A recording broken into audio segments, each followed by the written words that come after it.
Mari kita lihat Bilangan 14. Kemarin kan engkau telah mengampuni bangsa itu mulai dari Mesir sampai ke kemari.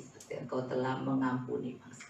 Ya, berfirman Tuhan, aku mengampuni sesuai dengan permintaanmu. Ya, kita sudah sampai situ ya. Ayat 21. Hanya demi aku yang hidup dan kemuliaan Tuhan memenuhi seluruh bumi. Semua orang yang telah melihat kemuliaanku dan tanda-tanda mujizat yang kuperbuat di Mesir dan di padang gurun, namun telah 10 kali mereka mencobai aku dan tidak mau mendengarkan suaraku.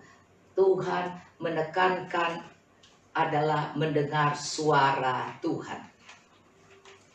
Mendengar suara Tuhan. Dan kemudian Anda lihat di sini ayat 22. Iya, 22 sudah ya. 23, pastilah tidak akan melihat negeri yang kujanjikan dengan bersumpah kepada nenek moyang mereka. Semua yang menista aku ini tidak akan melihatnya. Jadi saat itu Tuhan tidak babat habis, tetapi Tuhan izinkan perlahan-lahan orang-orang itu tidak secepatnya masuk ke tanah Kanaan. Berapa tahun? 40 tahun. Iya, mereka terputar-putar di padang gurun, saudara. Makan seadanya. Saudara, kita berharap jangan sampai lebih lama lagi seperti ini. Tetapi bayangkan 40 tahun terputar-putar.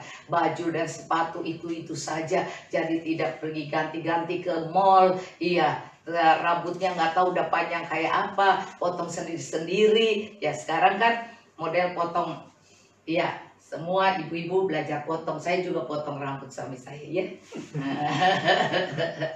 Jadi keahlian lama bisa kembali saudara ya. Walaupun akhirnya suka ditertawakan juga saudara ya. Tapi Anda lihat ya, dikatakan di sini memang mereka masih diberi kelonggaran, sepertinya nggak langsung mati, tetapi perjalanan mereka masih terputar sampai kemudian mereka hanya tersisa. Jadi mereka yang keluar dari Mesir, yang masuk itu anak-anak mereka saudara. Tetapi yang ada adalah Kaleb dan Yosua. Selebihnya adalah sisa anak-anak mereka. Saudara, keturunan yang lahir di padang gurun. Karena itu kita lebih baik jangan memberontak. Lebih baik jangan melawan. Saudara, lebih baik kita setia, taat, dan rendah hati. Apa saja, kalaupun kita nggak mampu, Tuhan juga bisa mampukan. Kalau kita mau datang dan berserah pada Tuhan. Maka di sini kita akan lihat siapakah orang itu, ayat 24. Tetapi hambaku, nah ini dia saudara. Kita masuk di dalam Kaleb ya. Tetapi hambaku Kaleb, karena lain jiwa yang ada padanya. Saudara, orang-orang yang lebih dari pemenang ini mempunyai lain jiwa.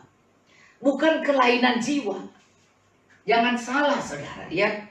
Jadi lain jiwa yang ada pada Kaleb bukan kelainan jiwa. Kaleb memiliki kehidupan yang berbeda sehingga dia mendapatkan janji khusus. Saudara, janji khusus dari Tuhan buat Kaleb dan keturunannya. Tidak semua pengintai itu dikasih. Cuman Kaleb. Dahsyat ya. Yaitu Hebron. Kaleb yang dijanjikan kalau nanti kamu bisa, dan Kaleb akan diberi Hebron. Jadi semua pengintai itu 12, tapi Kaleb yang diberikan. Saudara, hidup seperti Kaleb yang tidak biasa-biasa adalah kunci hidup penuh kemenangan. Kunci yang lebih dari pemenang untuk memperoleh janji Tuhan. Dia katakan tubuhnya masih tetap sama. Seperti usia 40 tahun waktu dia mulai masuk dan berperang keliling. Iya, saudara. Dan sekarang dia bilang dia umur 85 tahun. Tubuhnya masih sama sehat. Ya, mudah-mudahan Pak Budi tetap sehat. Ya, saudara, kita semua harus. Saudara, masih tetap seperti dulu. Jangan bilang, dia so tua kok dia ya. Iya, sorry Joel.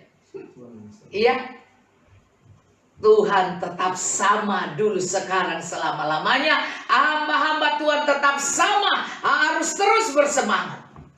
Amin. Saudara, maka dia seorang yang luar biasa karena kunci hidup penuh kemenangan. Itu contohnya Kaleb, saudara ya. Untuk memperoleh janji Tuhan. Lihat perbedaannya dengan 10 pengintai yang lain. Mereka tidak mendapat janji Tuhan untuk bangsa Israel. Apalagi janji khusus tidak ada buat mereka, saudara. Mereka yang penakut, mereka yang pengecut, mereka yang apa-apa takut. Ngomong takut lebih banyak dari berani, saudara. Maka Kaleb luar biasa karena dia mempunyai lain jiwa, bukan kelahiran jiwa. Ya, Tuhan sendiri yang melihat hidup Kaleb berbeda dengan yang lain. Karena itu perkenanan Tuhan berikan buat Kaleb dan keturunannya, dan mereka menerimanya seluruhnya. Bagaimana cara hidup Kaleb sehingga Tuhan menyebut berbeda dan memberikan janji buat Kaleb. Luar biasa, saudara. Kaleb adalah seorang yang benar-benar tetap bersemangat. Kalau pemimpinnya bilang taklukkan, kamu akan masuk, dia bilang yes, aku akan masuk. Walaupun dia lihat tantangan yang besar, dia tidak toleransi, dia tidak bilang oh iya mesti begitu, penakut seperti itu, mesti penakut. Tidak, saudara. Tetapi mereka 10 orang melihat nyata bahwa orang besar-besar, galak-galak, serem-serem, dan semuanya. Ya, saudara, tetapi Kaleb bilang tidak, itu kita telan. Makanan itu harus ditelan. Mereka itu adalah musuh-musuh yang harus ditelan. Masalah itu harus ditelan. Artinya jangan biarkan di pikiran terus. Saudara, harus dijalani. Seorang akan jadi pemenang kalau dia bisa melewati masa hidupnya dengan tetap mengucapkan firman Tuhan, janji Tuhan, tidak mengucapkan omong kosong. Hari ini bilang oke, besok kagak, tidak. Saudara, jangan.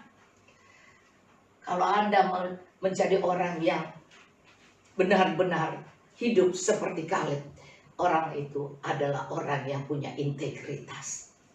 Hal yang pertama, Kaleb punya integritas. Kalau kita lihat di sini, dia katakan, ya, Tuhan katakan ayat 24. Firman Tuhan ayat 24. Tetapi hambaku Kaleb, karena lain jiwa yang ada padanya, ia mengikuti aku dengan sepenuhnya. Akan kubawa masuk ke negeri yang telah dimasukinya itu, dan keturunannya akan memilikinya. Orang Amalek dan orang Kanaan diam di lembah. Sebab itu berpalinglah besok dan berangkatlah ke padang gurun, ke arah laut Teberau. Lagi berfirman Tuhan kepada Musa dan Harun, berapa lama lagi umat yang jahat ini akan bersungut-sungut kepadaku? Segala sesuatu yang disungut-sungutkan orang Israel kepadaku telah ku dengar. Tuhan tuh dengar, kalaupun di kamar, di WC Anda ngomong, ataupun dalam tidur Anda mikir-mikirin, Anda merencanakan mau ngomong jahat, mau apa, mau dalam ketakutan dan kecemasan dan segala sesuatu, dan bahkan aduh aku mau mundur aja, aku nggak sanggup aku. Nah, saudara, itu Tuhan baca, saudara. Maka kita perlu memiliki iman yang luar biasa, karena ini dikatakan, katakan kepada mereka, demi aku yang hidup, demikianlah firman Tuhan, bahwasanya seperti yang kamu katakan di hadapanku, demikian akan kulakukan kepadamu. Sebab itu kalau kita berbicara, kita jaga omongan kita. Orang lain aja bisa sakit hati, apalagi Tuhan. Saudara, bayangkan. Nah, sebab itu kita lihat di sini, satu, Kaleb adalah orang yang punya integritas. Sebab itu kita harus memiliki integrity of life, satu kehidupan yang punya integritas, saudara. Ya, integritas adalah konsep berkaitan dengan konsistensi dalam tindakan-tindakan, nilai-nilai, metode-metode, ukuran-ukuran, prinsip-prinsip, dan ekspektasi kita, saudara, dan berbagai hal yang dihasilkan. Orang berintegritas berarti memiliki pribadi yang jujur dan memiliki karakter yang kuat.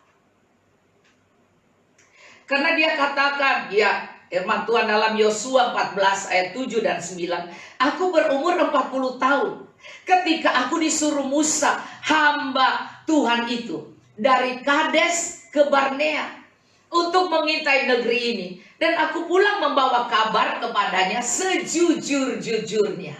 Orang yang punya integritas. Jujurnya beda dengan jujur orang dunia. Saudara, jujurnya adalah sesuai dengan firman. Kalau firman bilang gak usah takut, walaupun banyak orang-orang yang menyeramkan, dia bilang gua gak takut. Saudara, inilah kejujuran seorang yang mengerti tentang Tuhannya dan mengandalkan Tuhan. Ya, katakan di sini, sebab saudaraku yang bersama-sama pergi ke sana dengan aku membuat tawar hati bangsa itu. Aku tetap mengikuti Tuhan Allahku dengan sepenuh hati. Pada waktu itu Musa bersumpah, katanya, sesungguhnya tanah yang diinjak kakimu itu akan menjadi milik pusakamu dan anak-anakmu sampai selama-lamanya, sebab engkau tetap mengikuti Tuhan Allahmu dengan sepenuh hati. Yosua 14 ayat 7 dan 9, ya. Saudara, jadi dia jujur dan terus dia percayai bahwa itu akan menjadi miliknya. Saya, saudara, dulu suami saya baru mulai membeli berapa hektar dulu, saudara, tanah, join dengan temannya, saudara, dan kami jalan melihat. Nah, sekarang itu jadi Bukit Doang. Kami melihat, dan kemudian saya jalan dengan iman. Saya saat itu roh saya sangat menyala-nyala. Saya 30 tahun lalu, 33 tahun atau 35 tahun lalu, ya, atau 38 tahun, karena anak saya baru 2, ya. Nah, saudara, waktu saya masuk, saudara, saya sangat bersemangat. Saya punya anak 4, ya, saudara. Saya bersemangat dan saya bilang pada suami saya, kan, ya, belum ngerti, saudara. Saya juga nggak ngerti kalau ada ayat itu, saudara. Terus saya jalan keliling itu. Saya keliling, ada tanah yang belum suami saya beli dan joinannya saudara orang Jepang, dan terus sampai ke sana, sampai ke batas. Sekarang ada kota bunga, dulu belum ada, baru sawah. Nah, saya jalan terus sampai ke sana. Terus saya bilang begini pada suami dan teman-teman yang ikut, tanah yang kuinjak ini semua akan menjadi milikku. Dan saya katakan, suami saya ingat terus, saudara, itu sana ini yang akan kuinjak ini semua akan menjadi milikku. Tuhan, kau dengar, ini tanah ini semua. Akhirnya pertama 30 hektar, ya, terus ditukar jadi 25 hektar, tukar tambah dengan mereka. Nah, saudara, saya yang tadinya belinya cuma 5 hektar kalau nggak salah, ya, 7 hektar, dan akhirnya semua jadi 25 hektar. Apa yang saya injak itu menjadi milik saya, karena saya ucapkan itu di tanah. Nah, saudara, Anda harus punya imannya. Padahal saat itu suami saya bangkrut, saudara. Aduh, susah banget, ya. Tapi saya dipenuhi Roh Kudus. Justru karena bangkrut suami saya jadi berdoanya sama Tuhan luar biasa, sehingga saya dipenuhi Roh Kudus. Saya berbahasa roh yang tadinya saya dari muda tahu, ya, cari Roh Kudus itu. Iya, di masa sesudah hari Pentakosta itu kami cari. Sudah naik ke surga, kami ada 10 hari mencari Roh Kudus itu, saudara, karena kami ini Pentakosta asli. Kami berdoa, setiap malam berdoa, pergi berdoa, bahkan sampai pagi saya terlatih di gereja Pentakosta, saudara, GPDI. Berdoa dari malam sampai pagi, malam, terus berdoa tiap hari. Dan saudara, saya tidak dapat. Tapi di waktu saya susah, sewaktu suami saya bangkrut dan sangat miskin, tidak bisa kasih uang pada saya, dan dia ada di tugas di Amerika dan tidak kasih duit sama sekali pada saya, dan saya orang bodoh dan tidak tahu menyimpan uang dan tidak tahu ada, tidak minta uang apa, dan tidak punya tidak punya akun bank, nggak ada sama sekali. Karena saya nggak ngerti seperti itu. Saya cuma hidup tulus dan jujur menjadi istri yang menjaga anak-anak. Dan saudara, apa yang jadi saudara? Saya bicara seperti itu, tetapi di masa sebelumnya saya sangat susah dan saya berdoa, saya menangis. Tiba-tiba saya dipenuhi Roh Kudus, dan Roh Kudus itu mengubah karakter saya, merubah hidup saya. Kesombongan dan semua dunia itu buang semuanya dan tidak kusentuh. Saudara, itu merubah hidup saya dan karakter saya, cara memandang saya dan cara mengandalkan Tuhan. Oh, saya sampai sekarang saya sangat mau mengandalkan Tuhan, karena Dia yang melihara saya. Sejak itu Dia pelihara saya, Dia tidak biarkan saya. Sebab itu saudara, Anda harus lihat seperti Yosua, Kaleb dan Yosua. Maka kita lihat Kaleb membawa pulang kabar yang sejujur-jujurnya. Ketika Kaleb disuruh pergi mengintai tanah perjanjian, masa depan bangsa Israel, berita apa adanya dia sampaikan. Tanah yang subur, dia bilang. Musuh yang kuat, dia jujur, dia bilang semuanya. Dia sampaikan apa adanya. Meskipun 10 pengintai yang lain melemahkan iman bangsa Israel, Kaleb dan Yosua tidak. Dia tetap berkata bahwa memang tanahnya subur. Semua, bahkan mereka petik anggur, semua delima, bahkan buah ara, semua mereka bawa pulang, menandakan bahwa tanah yang dijanjikan Tuhan itu memang sangat dahsyat, tetapi luar biasa indahnya. Tetapi di situ ada orang kuatnya, di situ ada raksasanya. Jadi dia berkata sejujurnya, tapi tidak ada ketakutan, saudara. Banyak orang bicara dan menambahkan ketakutan seperti 10 pengintai lain. Nah saudara, 10 pengintai lain itu melemahkan iman orang. Bicara itu suka melemahkan iman. Maka hati-hati, jangan cepat gusar katanya. Yang cuma ngomong melemahkan iman. Maka karena hanya iman kita ini, saudara. Nah kemudian bangsa Israel, Kaleb dan Yosua tidak seperti 10 pengintai itu, tapi malah Kaleb dan Yosua menguatkan bangsa Israel dengan mengingatkan janji Tuhan buat mereka. Bahkan Kaleb dan Yosua bilang, kita telan aja itu masalah orang-orang, telan saja. Maka saudara, apa yang ada, saudara, apa yang ada di dalam itu yang keluar, itu orang jujur. Apa yang di dalam hati, di hati Kaleb percaya akan janji. Dia percaya akan janji Tuhan. Meskipun mayoritas mereka pergi menyampaikan hal yang berbeda, melemahkan iman bangsa Israel, tapi Kaleb tetap menyampaikan apa yang ada di hatinya, yaitu Kristus iman. Galatia 3 bilang katanya, iman itu adalah Kristus. Jadi untuk iman itu Anda harus percaya banget pada Kristus. Cuman Kristus, saudara. Nah, sebab itu kalau kita lihat Amsal 2 ayat 20-21. Sebab itu tempuhlah jalan orang baik dan pelihara jalan-jalan orang benar. Karena orang jujurlah yang akan mendiami tanah. Itu Amsal 2 ayat 20-21. Hanya orang jujur yang mendiami tanah, dan orang yang tak bercelalah yang akan tetap tinggal di situ. Jadi pelihara, saudara, integritas kita. Kita harus hidup jujur, terbuka, dan bertanggung jawab. Dan kalau disuruh pemimpin, kita nggak usah takut. Kita lakukan. Tahu, pemimpin bertanggung jawab, saudara. Maka Musa waktu mengutus mereka, Musa dengar dari Tuhan, dan Musa menyampaikannya, dan mereka melakukannya. 10 orang pengintai membicarakan kenyataan, tapi dengan pikiran dan hati yang ambruk imannya. Tidak ada imannya.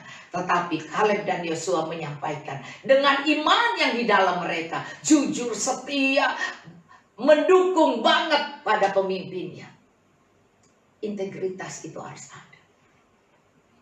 Kalau kita menganggap remeh, kalau Kaleb menganggap remeh Musa, dia pasti bilang, gak usah lah, orang begini, orang di sana rasanya gak enak, banyak orang-orang besar, kita bagaimana, kita cuma orang berapa, mereka banyak. Jadi akan ditambah-tambahkan yang mengerikan. Nah, itu orang-orang yang tidak punya integritas. Selama kita bekerja di satu tempat atau kita punya pemimpin, kita harus punya integritas.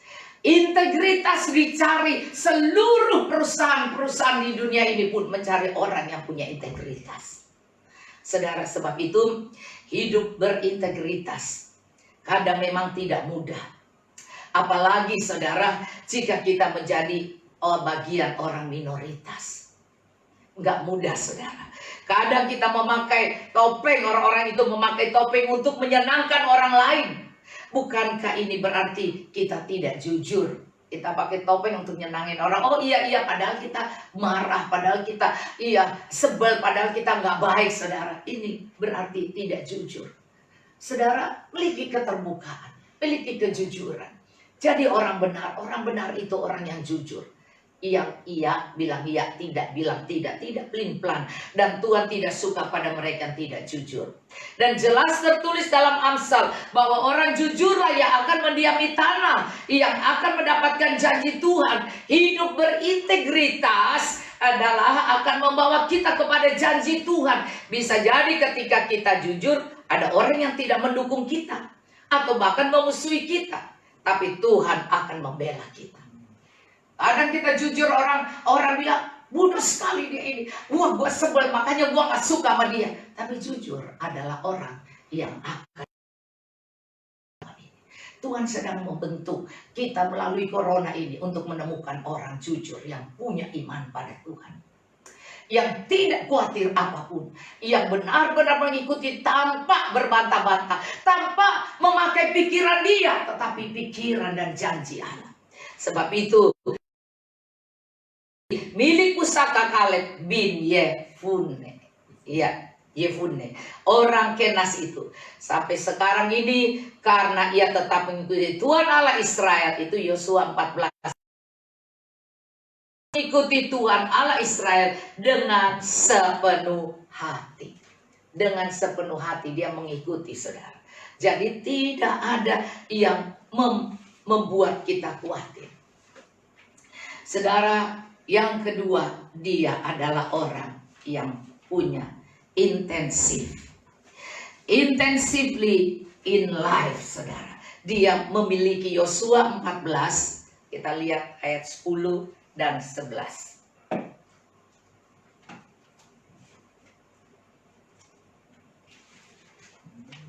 Yosua 14 ayat 10.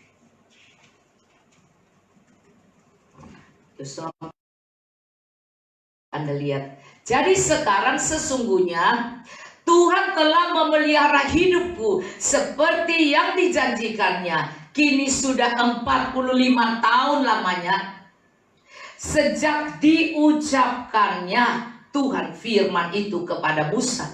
Dan selama itu orang Israel mengembara di padang gurun. Jadi sekarang telah berumur 85 tahun aku hari ini. Intensif. Dia terus intensif in life, saudara. Dia terus, saudara. Pada waktu ini aku masih sama kuat. Inilah memelihara kekuatan iman yang sama. Aku masih sama kuat seperti pada waktu aku disuruh Musa. Seperti kekuatanku pada waktu itu, yang waktu usia 40, waktu saya usia 30 saya dipanggil Tuhan. Sampai sekarang saya tetap berkhotbah dengan semangat. Saya usia 62. Belum seperti Kaleb 85, saudara. Dan Anda lihat di sini. Aku disuruh Musa seperti kekuatanku pada waktu itu. Demikianlah kekuatanku sekarang untuk berperang dan untuk keluar masuk. Saudara, jadi mari kita berusaha untuk mempercayai dan menjaga ya kekuatan kita pada firman Tuhan. Saudara, dikatakan Injil adalah kekuatan Allah yang menjaga, memelihara kita. Maka kita terus harus setia pada Tuhan, baca firman, terus menguatkan, ngomong firman Tuhan, terus sampai Anda tanpa terasa di usia Anda berjalan terus, Anda tetap semangat dan kekuatan Anda menjaga kekuatan Tuhan. Amin. Sampai usia 85 tahun dari umur 40. Dia tetap sama, kekuatan yang sama. Dia tetap pelihara. Nah saudara, sebab itu Kaleb satu-satunya orang yang dijanjikan, gue kasih lu Hebron. Wow, tapi lu taklukkan dulu itu. Di situ ada orang kuat yang paling serem. Nah saudara, dan dia adalah orang yang berhasil menaklukkan. Dan Anda perhatikan, oleh sebab itu, ya, oleh sebab itu berikanlah kepadaku pegunungan yang dijanjikan Tuhan pada waktu itu. Sebab engkau sendiri mendengar pada waktu itu bahwa di sana ada orang enak dengan kota-kota yang besar dan berkubu. Mungkin Tuhan menyertai aku sehingga aku menghalau mereka seperti yang difirmankan Tuhan. Saudara, kita harus tetap kuat dalam Tuhan. Kita harus tetap memakai sesuatu yang Tuhan jangan dari dulu. Jangan goyah, dan jangan mundur. Jangan, kalau tahu Anda nggak kuat melangkah maju, Anda diam dulu. Tapi pastikan Anda bisa maju lagi. Anda bisa maju lagi. Jangan lihat karena muka sudah keriput. Jangan lihat karena orang bilang, ya kelihatan di leher sudah mulai ada keriput. No. Tapi semangat. Saudara, saya waktu harus naik turun kapal, pergi ke Banggai, saudara, Pulau Banggai. Wow, saya mau naik, saudara, itu truk yang truk yang bawa kami ke bandara. Saya angkat kaki saya, wow, bahkan waktu di kapal saya harus naik ke atas ranjangan 2 tingkat, yang di bawah lebih kotor, jadi yang di atas mendingan tapi kotor juga. Tapi saya mau naik ke atas, saudara, untuk 1 malam untuk nyampe di Luwuk. Dari Luwuk ke Banggai, dari Banggai pagi, dan itu saudara, dan bagaimana saya harus naik. Saya bilang, Tuhan tolong saya naik bagaimana, kaki saya mesti angkat ke atas, sedangkan ini gak ada tangga, saudara. Kalau ada tangga boleh lah. Orang tingkat segini dia punya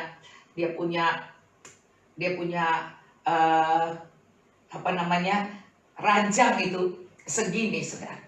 Sedang ranjang yang itu bawah segini, dan ini naik segini. Coba bagaimana? Dan aku berdoa, Tuhan, masa saya sampai seharian, sampai pagi baru nyampe, dan sore sampai pagi saya tidak tidur. Ya Tuhan, tolong saya nggak tidur nggak apa-apa, tapi sandaran dong. Tapi di bawah sandarannya dia punya spray kotornya bukan main itu. Kalau cuci ini dia punya ikannya mati semua ini. Nah saudara, tapi bagaimana saya bisa naik ke atas? Di atas tidak bagus juga, tapi kotor juga, tapi masih lebih mendingan. Saya pikir, Tuhan, saya pasti bisa. Kalau Tuhan suruh saya menginjil sampai ke desa-desa kecil ini, Tuhan juga akan sertai saya. Dikasih hikmat Tuhan. Saya tutup pintunya. Saya berdiri di ranjang yang di bawah. Dan saya angkat kaki saya. Gak bisa, saudara. Saya paksain, saya angkat dengan dua tangan saya. Saya angkat untuk bisa pegang gerendel ini.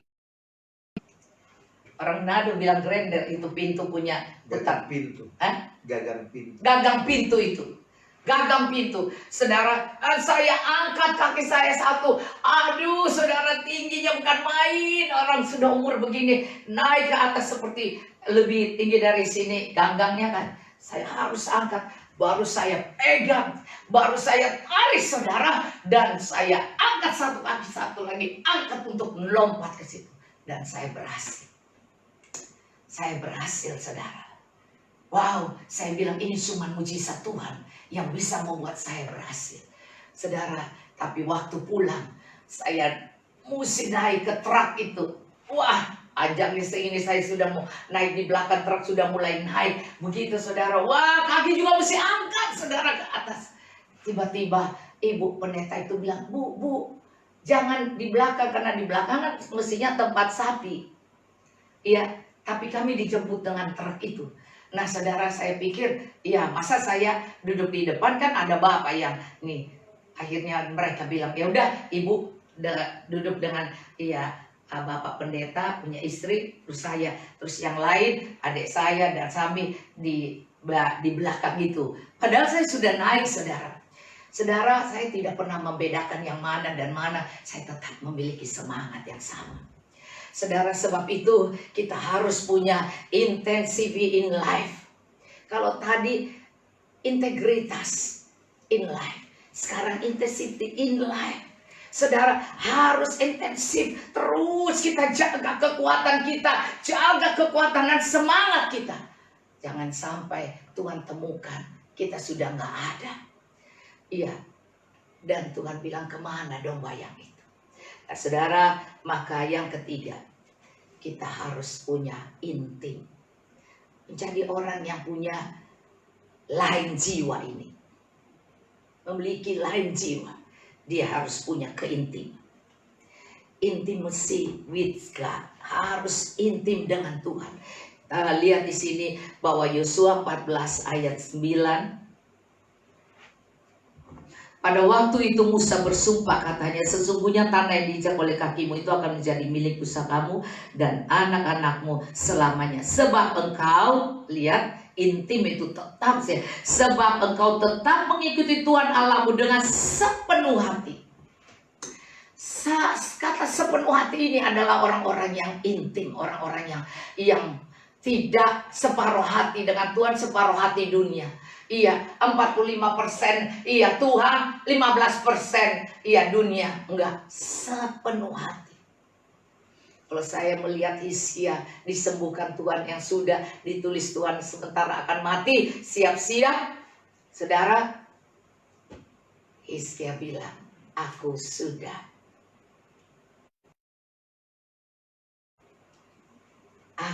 sudah berbuat baik seperti di matamu, bukan di mata manusia, di mata Tuhan. Baik di mata Tuhan ini paling susah. Dan dia bilang, aku selalu setia di hadapan. Sehingga Tuhan tergerak hatinya. Langsung dia bilang, balik lagi. Ngomong, hai Yesaya, balik dan bilang ke dia. Tuhan mengembalikan. Umurnya ditambah 15 tahun. Nah sekali lagi, yang ketiga adalah kita harus intim. Karena kita lihat dulu Yesaya, kita harus terus penuh dengan Tuhan. Yesaya 40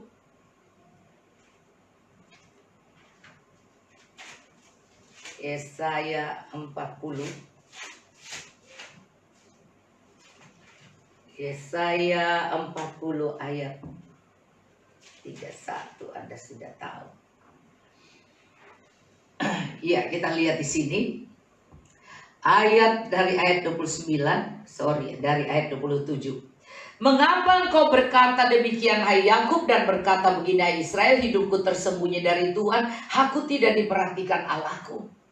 Tetapi ayat 29, tidakkah kau tahu dan tidak kau dengar, Tuhan ialah Allah kekal yang menciptakan bumi dari ujung ke ujung.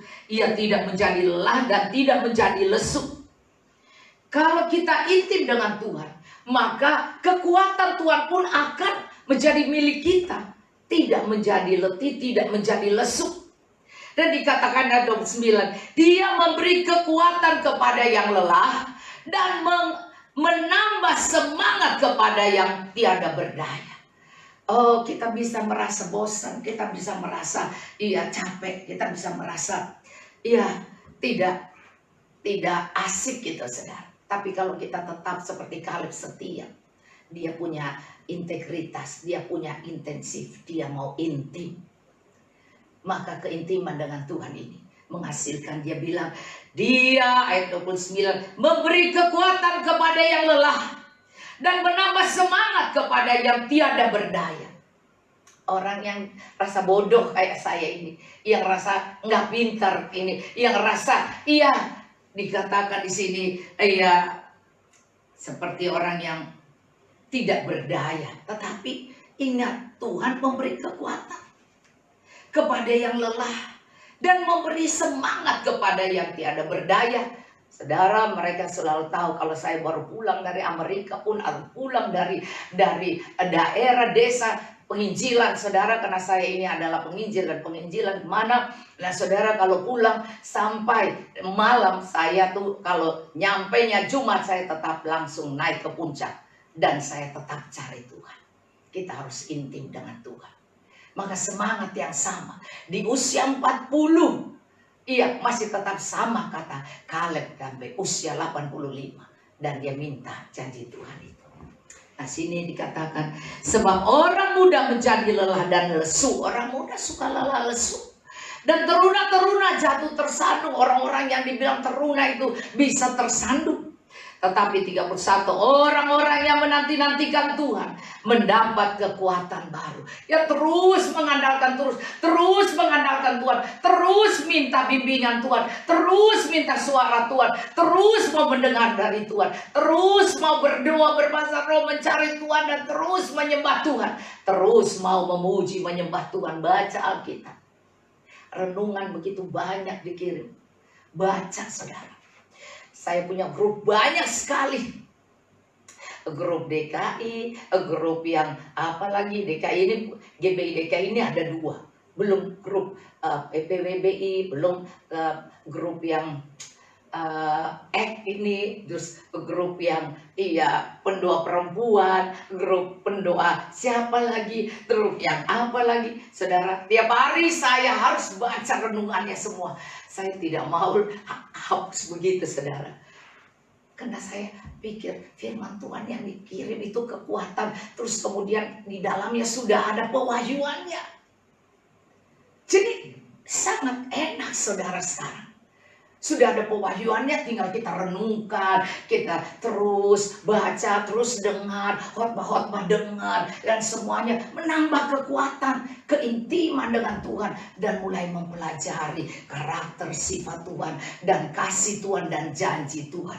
Maka di sini dikatakan, orang yang menanti-nantikan Tuhan mendapat kekuatan baru.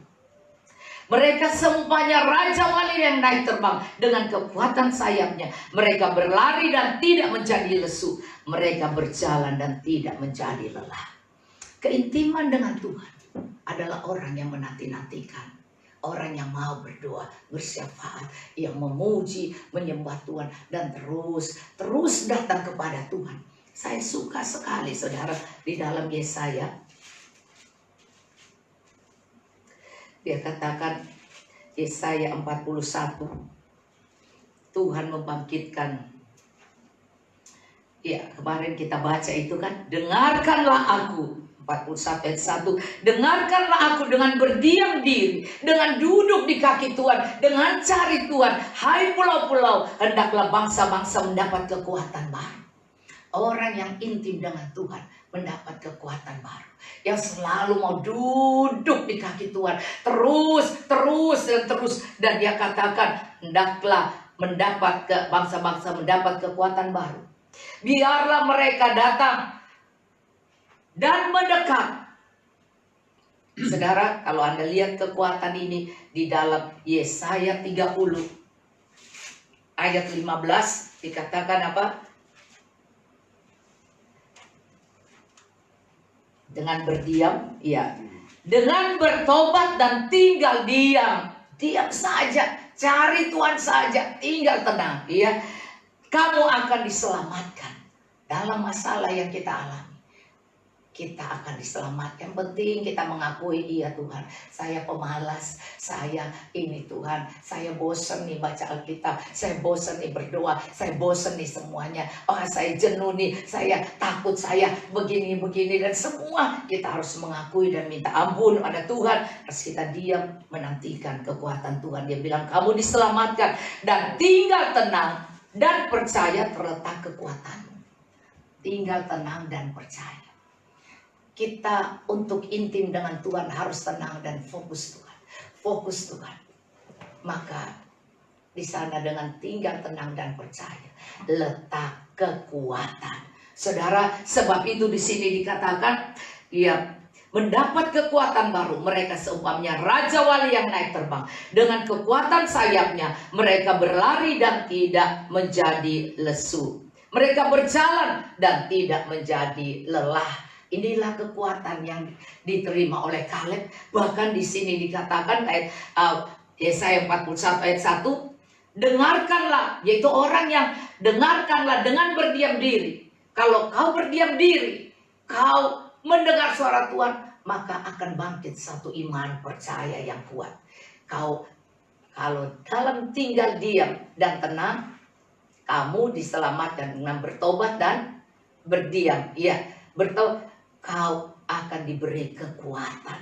Maka sebab itu di sini dikatakan, iya, hendaklah bangsa mendapat kekuatan baru karena dia berdiam diri, karena dia mencari Tuhan, karena dia telinganya mendengar pimpinan Tuhan. Maka dia katakan di sini, biarlah mereka datang mendekat, kemudian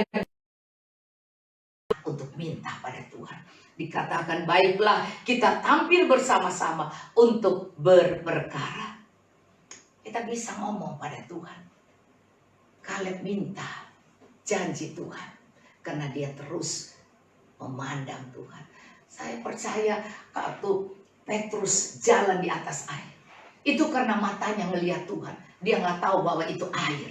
Ya, pas dia sadar air, dia sadar dirinya, dia mau tenggelam.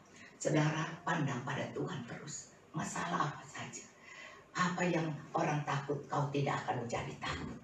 Karena perlindungan dari kuasa darah Yesus akan terus ada padamu. Sebab itu dikatakan, saudara, orang-orang seperti ini dikatakan ayat 10.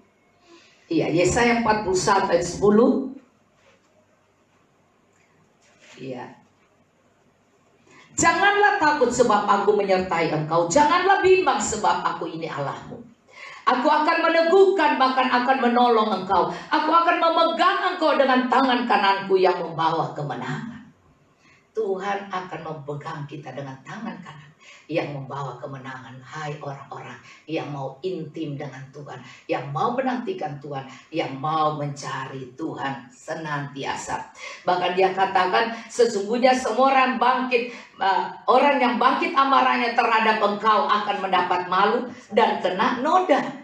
Mereka yang marah pada orang yang mencari Tuhan, orang yang terus mencari Tuhan, yang mau intim, yang terus mau mengandalkan Tuhan, Tuhan bilang, ya mereka akan mendapat malu dan kena noda. Orang-orang yang membantah engkau akan seperti tidak ada dan akan binasa. Ayat 12 dikatakan, engkau akan mencari orang-orang yang berkelahi dengan engkau, tapi tidak akan menemui mereka. Orang-orang yang berperang melawan engkau akan seperti tidak ada dan hampa. Wow, luar biasa. Inilah kekuatannya Kaleb. Dan dikatakan, sebab aku ini Tuhan Allahmu yang memegang tangan kananmu dan berkata kepadamu, janganlah takut. Akulah yang menolong engkau. Ayat 14. Yesaya 41 ayat 14, janganlah takut hai si cacing Yakub.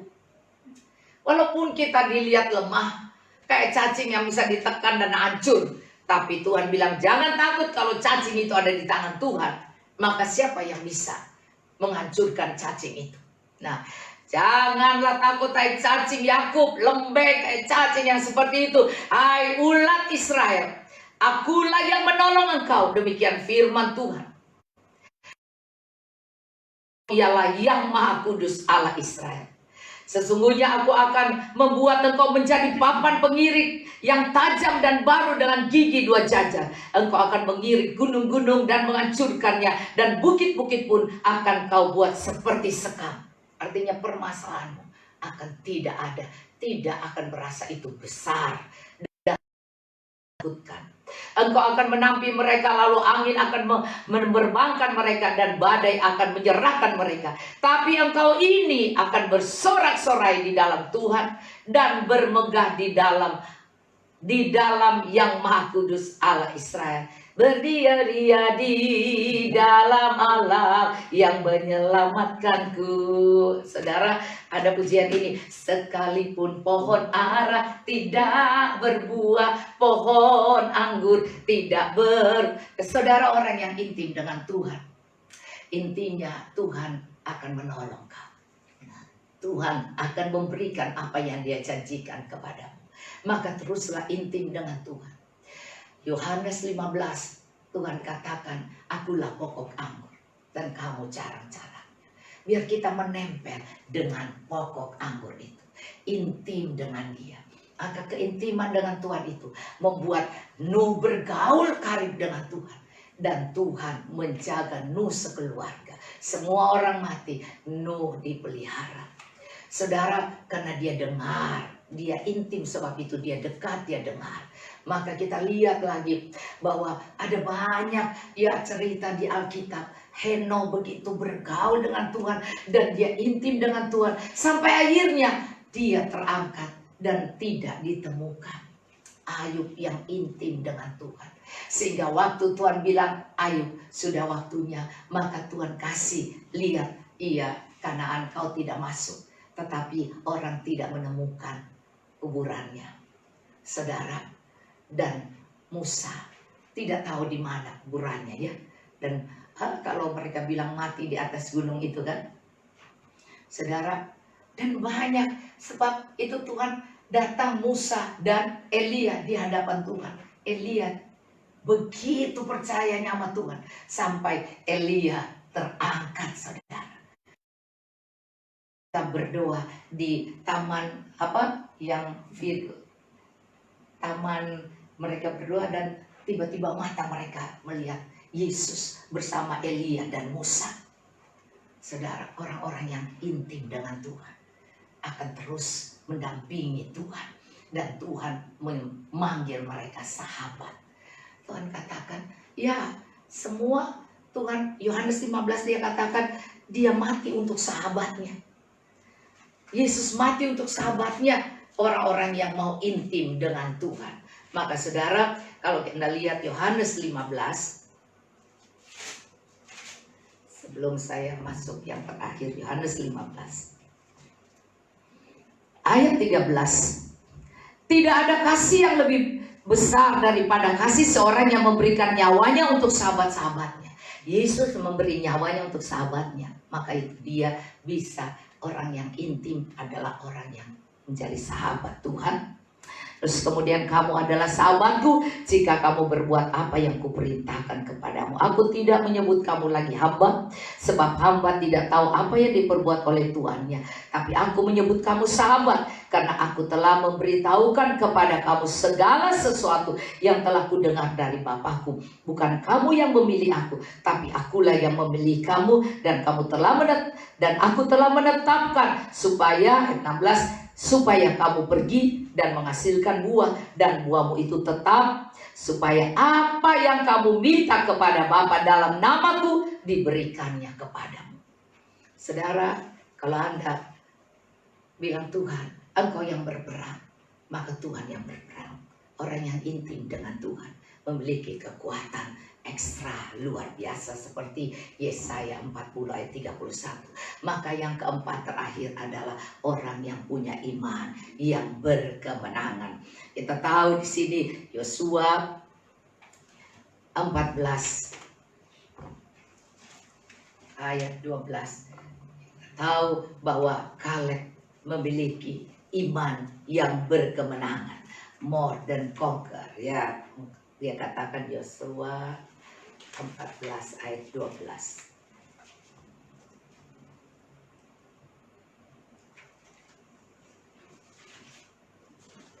Yosua 14 ayat 12.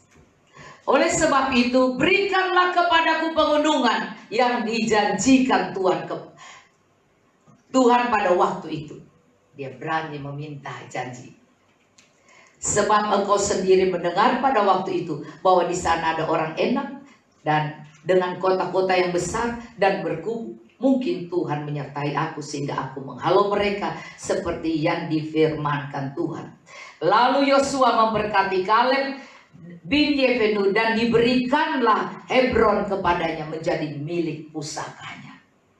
Itulah sebabnya Hebron menjadi milik pusaka Kaleb bin Yefenu, orang Kenas itu, sampai sekarang ini. Karena ia tetap mengikuti Tuhan Allah Israel dengan sepenuh hati. Nama Hebron dahulu ialah Kiryat Arba. Arba ialah orang yang paling besar di antara orang Enak di sana, paling besar tantangannya, saudara. Dan amanlah negeri itu berhenti berperang. Dikasihlah apa yang dijanjikan. Anda pernah mendengar dari Tuhan apa yang Tuhan janjikan bagimu? Maka tetaplah kita mengikuti satu seperti Kaleb yang punya lain jiwa. Bukan kelainan jiwa, punya integritas, jujur, orang bersemangat, orang yang setia, orang yang bertanggung jawab, jujur di hati dan pikiran dan diucapkan. Ucapan, jangan hari ini bilang lain, besok bilang lain. Sekalipun capek, sekalipun rugi, saudara, orang yang punya integritas, biar rugi dia tetap banyak. Itu orang punya integritas, orang jujur. Biarlah tetap, saudara. Dan yang kedua, ya saya ingatkan lagi ya, kedua, orang yang punya intensif atau intensivity in life, integrate in life. Sekarang intensivity in life. Terus yang ketiga, punya keintiman, intimacy with God. Dan yang keempat adalah iman, more than conquer. Ya, orang yang lebih dari pemenang. Dan saya janji Anda pengajar Kaleb yang memiliki iman yang lebih dari pemenang dan bisa meminta. Anda minta kerajaan surga turun. Tuhan ajarkan doa Bapa kami.